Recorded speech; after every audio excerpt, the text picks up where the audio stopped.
Can you tell us a little bit about Luke and, his story? Okay. Well, he was a beautiful, sweet little boy. He was the light of my life for 5 years. He was my only child. And he was just a little showman, a little jokester. He was the first grandchild and the first boy in our family because I'm one of 3 girls. So he was just the light. He was just our shining light. And I unfortunately divorced from his father when he was pretty young, and then ended up remarrying when he was 4 and got pregnant super quickly, which he actually told me the baby was coming. So his baby brother Benjamin is now here with me on earth, and he now actually just turned 5. So it's kind of a crazy feeling, actually. So I had one child enter into my life, into this earth plane, and then I had another leave the earth plane in 11 weeks time. So that was a really quick time. He was playing outside with a couple kids, actually the neighbor's grandsons, and he unfortunately there were no adults out there at the time, and he had only been out there for not that long. I just let him go out and play, and I was inside doing dishes, and I actually felt a pang in my heart. I was doing dishes and I heard a voice say, "Check on Luke," which had never ever happened before. Before I would just kind of pop my head out every once in a while and say, "Luke, you out there? You okay?" And he'd be like, "Yeah, mommy." And I felt that pang. I heard that, and I flew out the front door to find him on the sidewalk, unresponsive. And oh man, time stood still. Time stood still. Picked him up into my arms and just was, obviously crying, praying, "God, don't take him. Please don't take him." And he did take his last breath in my arms, which now I didn't know at the time. I was just completely in shock. But now I actually see it as a privilege that he took his first breath on my chest. I'm gonna cry. And he took his last breath on my chest. And my whole life, imploded, at that time. So I had a newborn to take care of, and he did help get me through. But, it was fast, and we didn't know exactly what happened right away. The police had to investigate, and there was an autopsy, and there was no malice. It was a complete, utter fluke accident. And so that did help my heart, because in the beginning stages, I didn't know if he was purposely hit. But he wasn't. It was just a complete accident. 2 little boys going for the same ball. One boy pitched a tennis ball. My Luke had a tennis racket. The other boy had a bat, and he just accidentally hit my little guy in the chest. But there wasn't even any internal damage. It wasn't even like he was hit hard. It was just a specific moment in time of the way the blood flows through the heart that just knocked it right out of the and so there was no pain or suffering. And it was fast. Wow. So, yeah. Wow. And a lot of parents wouldn't even think that would be something that can stop the heart, so suddenly. Never, ever, ever heard of it. It's very rare. When it does happen, it happens typically with older boys, like teenage boys, and during sports. Sports activities where they get hit in the chest by a ball, like baseball or football, lacrosse. So usually it happens with teenage. If it does happen, it's not like it's normal or common. Right. If it does happen, it's usually teenagers during sports activities. Yeah. Wow. How have you found the strength to make it through losing your 5-year-old son, and especially, while raising a newborn? It was not easy. I need to back up a little bit in that Luke was, when he was here on earth, was a very special child. We were driving home, and I said, completely randomly, I don't even know why I said this, I said, "Luke, did you pick me to be your mommy?" And he didn't even take 1 second to think. Immediately said, "My first choice was to stay in heaven, and my second choice was to go in your belly." And then exactly 8 days later, he moved from here to heaven. And I say it's a move. I believe he's still alive. And so that one statement that I just happened to receive a week before gave me complete comfort that he came from heaven and that he went back again. So I never had to question that, which a lot of parents do. So I actually think I'm actually lucky and blessed in that way. And I did grow up in the Christian faith and going to church every week. And I knew that he was in God's arms. I just knew with the deepest part of my being that he was safe and protected. And that now it was my journey to find a way to live, and survive. And it was so hard, especially with a newborn. It was just day by day, barely breathing, really for I would say the first 18, 19 months, until I started recognizing that he was sending me signs. And he was saying, I'm still here, Mommy, I still love you. And just ridiculous coincidences that I don't even call them coincidences anymore. I don't believe in coincidences. They were just complete synchronicities and signs that he was still with me and he loved me. And so that's when I started writing on my Facebook page Love from Luke, because I was like, oh my gosh, I need to tell people, like, their kids can still love them and you get to still love them. A lot of people just think the relationship's just cut. It's gone, it's done, until if they do believe in an afterlife or heaven, then they think, well, one day I'll get there.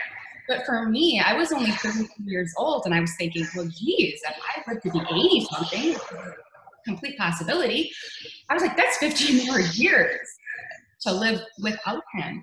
Right. And I can't do that. I mean, I just couldn't even imagine doing that. And so really it's him who showed himself to me. He revealed himself to me just in so many ways. And it was almost like, I say now that he was so persistent that it was like he was hitting me over the head with a frying pan, like, Mommy, I'm still here.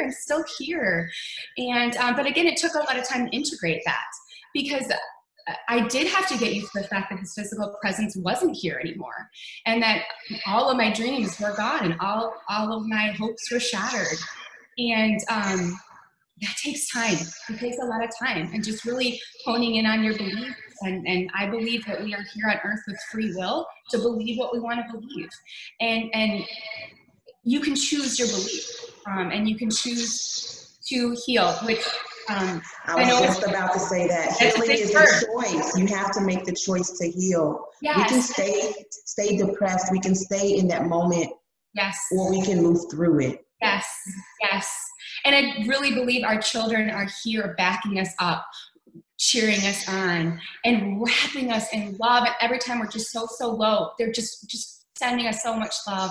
And I would never have even thought of the word healing in the first 18 months of my journey. I mean, that was just, that was ridiculous to me. Like, if someone said heal from my child dying in my arms, I was like, I wouldn't even have talked to that person ever again, to tell you the truth.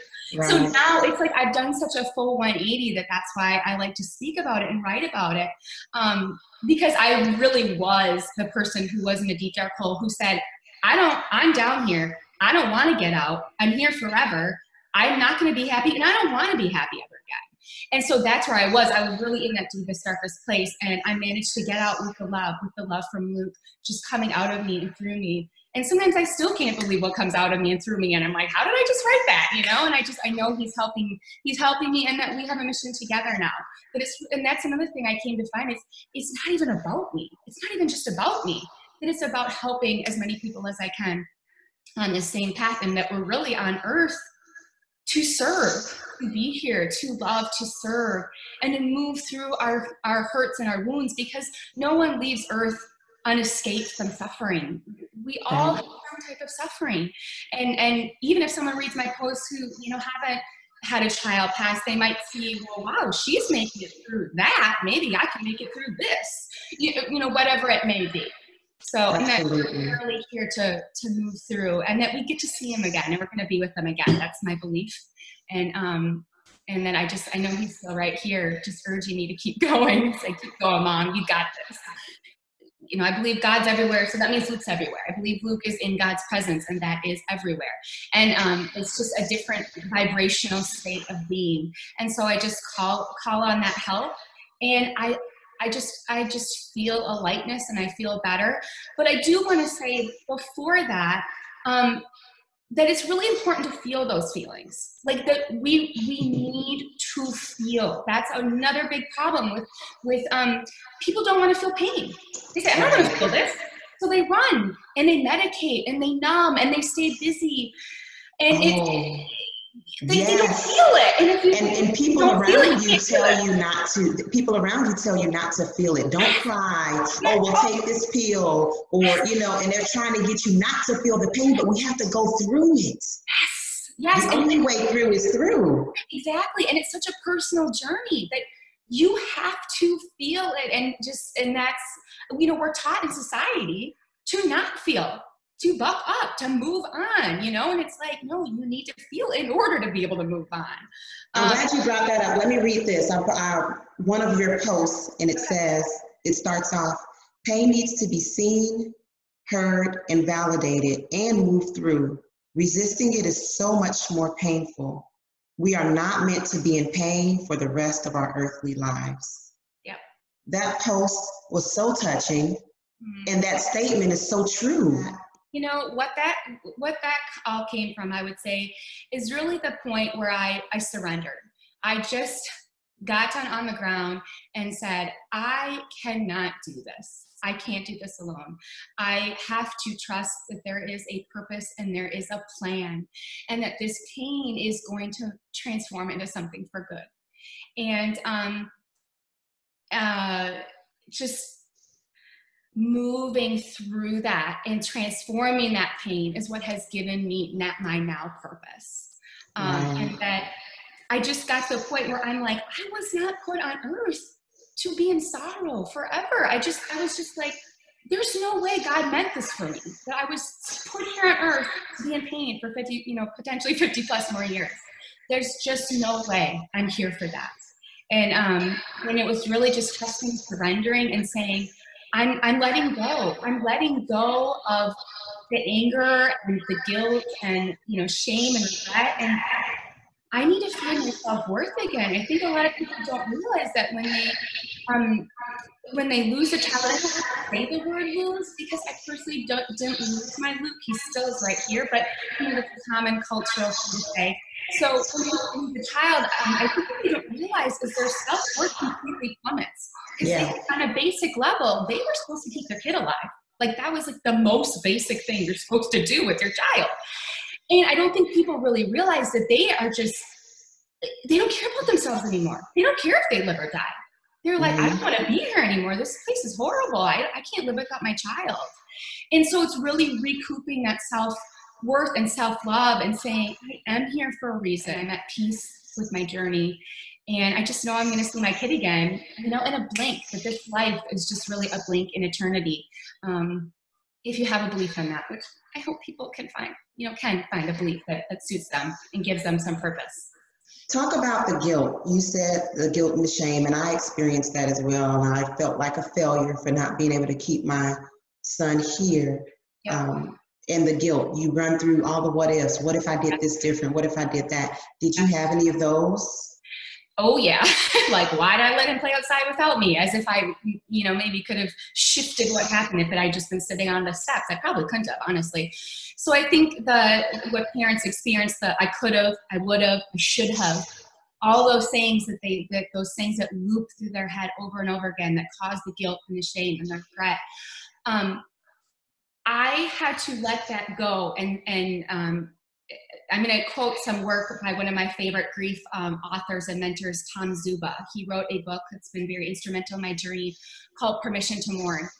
And he did a live video a while back about how the fact that we have to let go of the fact that we're not powerful enough. We as human beings on this planet are not powerful enough to keep another soul here that's not meant to be here anymore. So when you can, you know, that's very freeing to say, wow, I don't have that power. And no matter what I did, I could not have shifted his plan. And that's the thing, we have to focus on our children. They had their own plan and journey. No matter if it was a day or 100 days. You know, parents are going to grieve no matter how old their child was when they moved out of their body. And so realizing that I'm not powerful. I'm not powerful enough. I had to let go. And I did. And I let it all go and said, okay, I'm moving forward. I'm letting that shame and guilt and regret go and say, I couldn't have changed the outcome. So now what do I do with it? Not why did this happen to me? or him, but there was a purpose, there was a plan. Now what do I do moving forward? Where do I go? Right. Like my brother-in-law told me in the days after, he said, there is a God and it's not you. You're not God. You can't control, life and death. So I was a protective parent. I thought I did everything I could to protect my child. Little did I know that something like a sudden cardiac arrest event, something that like, no matter what I did, make sure they eat right, or that they, don't text and drive in my son's case, and don't drink, all of those things. But in the blink of an eye, when God said it was his time, there was nothing that we could do to keep him here. Exactly. Well, here physically. Yeah, here physically. And the word you use, surrender, that is what I use, because, in the stages of grief, they say there's an acceptance phase. I don't necessarily know if I ever really accepted it, but I did surrender to the fact that there's nothing that I could do to change this. And when I was in my state of depression and unable to get out of bed and unable to function and not wanting to live anymore, it was because I still was hoping for a different outcome in a crazy way. I would hope that he would come back, or that this would be a dream, and then I would wake up. And when I surrendered to the fact that that was not going to happen, and I had to continue to live my life, and I said to myself, if I have to continue to live, then I'm going to live with purpose. And I heard you use the word purpose. And I think that a lot of us lose our purpose, or our sense of purpose, our understanding of our purpose, when we lose our child, because our purpose is so tied into that being a mother. But we still have a purpose. And I think that some of the people who are still struggling are not tapping into what their individual purpose, what can they offer this world. And I think that when our children leave, I know some people say that their purpose is fulfilled and that, their work is done here on earth.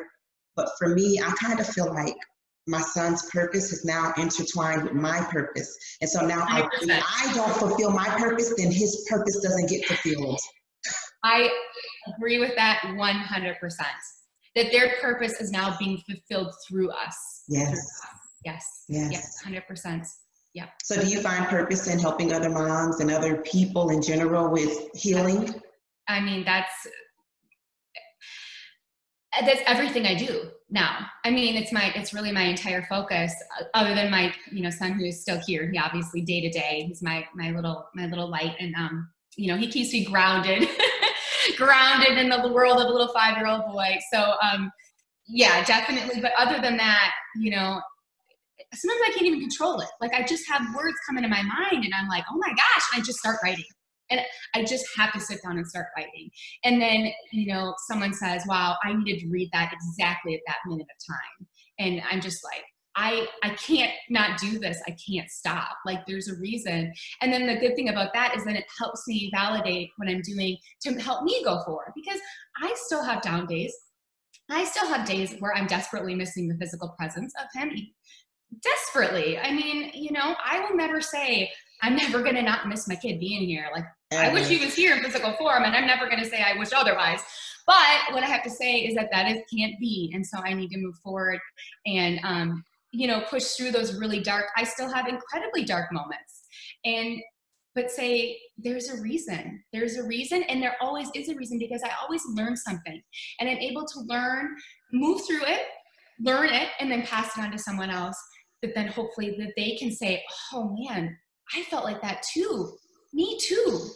And then they see a way that they can then maybe work through it and push. This is our Me Too movement. Yeah. Like it really is. This is 100%. Our Me Too movement. Because if I didn't encounter other parents or the mothers who are still making it through this, there's no way that I would have believed I can get through it. I might not have made it through if I did not see others had made it through. Yes. And it's like, okay, if they can make it through, then surely I can too. I have to just make that decision and make that leap and move forward through this pain. Yep. Thank goodness for all those. I mean, I hate to say it, but the fact is that people die. They physically die. We cannot get away from this. Everyone will. It's the universal truth. You are born and you will physically die. And the thing is when you can say, oh, there's all these people in front of me and there's all these people behind me. This is going to continue to happen. Let's look forward, look at the light we can see in front of us, and then let's hold that light for everyone behind us and move forward with it. Yeah. Hold the light. Be the Hope the light. light. That's Be what the we're light. be And light. then for me, my thing since the Monty passed that came to me is share the light. Yes. Like we all have a light within us, but it's not put in us just to shine our light and be seen, but it's put in us for us to share our light so that we can light the light in others, and that when we're gone, the light still continues. Yes. It Yes. still exists. Yeah. You also wrote that you're going to be telling a different story really soon. The story will change, and we'll be telling a story of, hope and of what we survived and that we made it. Yes. And the story of continuing on with our kids. We don't move forward, or without them. They come with us. We are walking hand in hand. And the hope is that the journey continues. The story continues. It doesn't stop. It doesn't end. It continues forever. Let me ask you this. In the beginning, did you ever have times where it was hard for you to embrace like Luke in the initial, going to the grave, or going in his room, or looking at his pictures, looking at his things? Did you have that period where that was too tough to do? Yes, 100%. Because what happened is I connected Luke just with the pain, just with the sorrow, just with the missing, just with the loss. And I wasn't able to see a connection in the love, in the light, in the healing. And so that took a lot of time and a lot of work to shift into that perspective. It really is. It's a shift of perspective. It is a shift of my child isn't the ashes in this urn. My child lives on a different energetic frequency, and is still here guiding, supporting, and loving me, versus, he's in the ground, gone. I won't see him for, however many years. So that is a big shift. And I spent a lot of time in that dark spot. Yes. Right. And like you said, we still have dark days. We still have dark moments. And what I try to do is just not stay there. I'm okay. If I feel depressed, down, dark this day, I'm going to allow myself to feel that. I don't like when people tell me, oh, well, you have to get out of bed or you have to do this. I don't have to. I'm going to feel what I feel. Yeah. But I try not to have those days 2 days in a row. Yes. A bad day. If I give myself a bad day of healing, then the next day I have to do something. Because every day that I'm here, I look at it as this could be losing a child to sudden cardiac arrest. If nothing else, wakes you up to the reality that any day could be our last day. There's no symptoms, no signs. You're taken away in a blink of an eye. So do I want to lay in bed and let this be my last day and not have done anything to fulfill my purpose on my last day on earth? Yeah, I completely agree with you. And to just honor that, honor what you're feeling. And then, like you said, and then I always feel like, again, it's been a long time for me now, almost 5 years, but I feel like I always tell myself, I made it through that, whatever that was, and then I can make it through this. Like my track record is, I've been here this long, I can keep going. And like you said, if you do stay in bed all day, give yourself that. I'm not saying, I would never tell a grieving parent not to do something. They need to do what their heart tells them to rest and replenish. A lot of people don't realize how just exhausting physically, mentally, spiritually this life is, especially in the beginning. So you do need to honor that rest.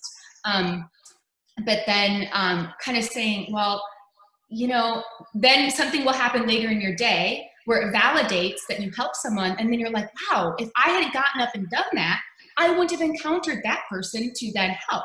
Do you see what I'm saying? Or I wouldn't have gotten that sign that then led me to another sign, or led me to, another thought or whatever. That it's like this spiraling of healing and just being open to possibilities. That's kind of what I now, for me, what healing really is just staying open, to keeping my heart open to what I feel, to what I hear, to what I see, and then what I learn, and then passing it on. Right. Wow. Awesome. I hate that we met under these circumstances, but I am glad to have encountered you and to have heard about Luke and the light that he brought to the world. There's so many moms that I've met that I don't feel that it's coincidental that we're meeting, but that we are meant to touch each other's lives and continue to spread this light and touch the world. I wake up excited to learn something new and to grow and to evolve and to just awaken. And I never know what the day is going to bring. So. Yeah, that's the true meaning of living one day at a time. I do the same. I don't think I could imagine, like you said, living 50 more years or what I would do with 50 more years, but I just take that day, every day, one day at a time. What can I accomplish this day? Yeah. So thank you for getting up every day and doing something to impact other people's lives and keeping Luke's light alive. And I know that you were recently featured on Love What Matters, so check out her post about her story on lovewhatmatters.com.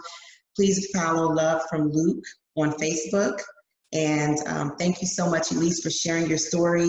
This is the month we're featuring stories that deal with sudden cardiac arrest, and we will continue to share other stories, but this month, all of our stories are sudden cardiac arrest related. We thank you, and we send you love and light. Thank you. Great to meet you. Great to meet you too.